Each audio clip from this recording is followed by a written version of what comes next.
బాగుంది. దానికైతే చెప్పా అంక పెట్టే అవసరం కూడా లేదు దానికి. చాలా చాలా నచ్చింది నాకైతే. అయ్యప్ప లాగా మంచిగా సూపర్ ఉంది. ప్రభ కూడా బాగుంది.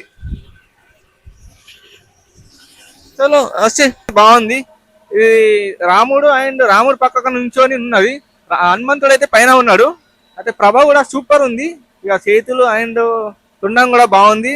అట్రాక్షన్ ఉంది. గణపతి పర్లేదు, దీనికైతే పర్లేదు. రండి.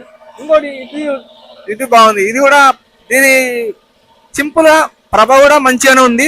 ఇదైతే దీనికి పెట్టే బాగుంది. దోతి కూడా బాగుంది. అండ్ స్టోన్స్ అవి బాగున్నాయి మొత్తం. ఇది మొత్తం వెంకటేశ్వర్ల టైప్ వచ్చింది బొట్టు. అదే టైప్ మస్తు రకరకాలు వస్తాయి ఇంట్లో. 3-4 రకాలు వస్తాయి, కానీ బాగుంది. అన్ని వచ్చినాయి ఇంట్లో. Super super very nice. జై బోలో గణేష్ మహారాజ్ కి జై.